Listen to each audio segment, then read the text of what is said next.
It's almost an inevitability of parenthood. My son, an avid skateboarder, Zion, Kids have accidents and scare the hell out of you. I'm trying to skate a rail. Fortunately, he had a compound fracture on his wrist, meaning the bone was sticking out. In a moment of panic, a hospital bill was the last thing on Sarah Bilal's mind. I didn't even think about it. My son has a bone sticking out of his arm. The ambulance is going to take him to the ER. I pay for health insurance. I just assume I'm covered. The ambulance took Zion to Lutheran, where doctors looked him over and determined the fracture needed more specialized care from pediatric surgeons at Children's Hospital. I'm assuming he's still going to be covered. It's the same emergency. There's still a bone sticking out of his arm. Zion got that surgery at Children's. Almost 2 weeks later, Sarah got an explanation of benefits. The hospital was charging $67,000 and Anthem was willing to pay none of it. I thought, well, yeah, I thought I'll appeal this and it will make sense. It's an ER visit. Like, this has to be covered. Like,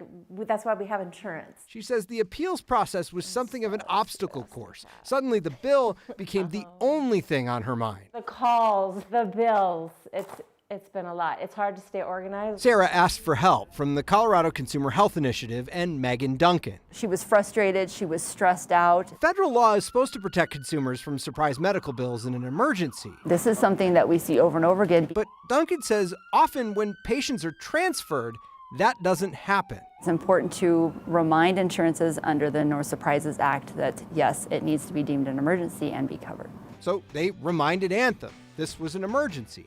14 months and 2 appeals later, Sarah finally got some movement. In a statement to Steve on Your Side, Anthem admitted, "We did not receive documentation that showed this was emergency care, and we processed the claims as non-emergency out-of-network care."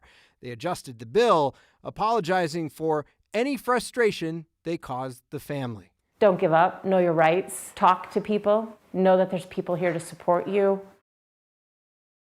So what should you do if you're dealing with a stubborn medical bill just like this? CCHI recommends you document absolutely everything, including any phone calls you make to the insurance company. Don't pay the bill right away. Wait for an explanation of benefits. And if you hit a wall, ask for help from an organization like CCHI. I'm Steve Stager. Steve on Your Side, 9 News. 14 months. It's a long time. And she said she kept hitting these really frustrating stumbling blocks where you'd make an appeal over the phone, and then they would say, well, oh yeah, you can't actually make a verbal appeal, you need to make a written appeal. And then she'd submit a written appeal, and the written appeal would not like show up, and then she'd have to go get another appeal. And so it was this long and drawn out process when really all you wish you needed to do was just get on the phone with someone and say, no, his bone was sticking out of his arm. Right. Right. It was still an emergency. You're worried about that. You're worried about your son. Then you're worried about financial ruin. $67,000 would destroy. Every time you get that 90% bill in the of mail, that's like, oh my gosh. the stress. Yeah. Yeah, the key is to really know your rights in a situation like this. If it's an emergency situation and you end up with an out-of-network provider, in an emergency situation, the No Surprises Act protects you.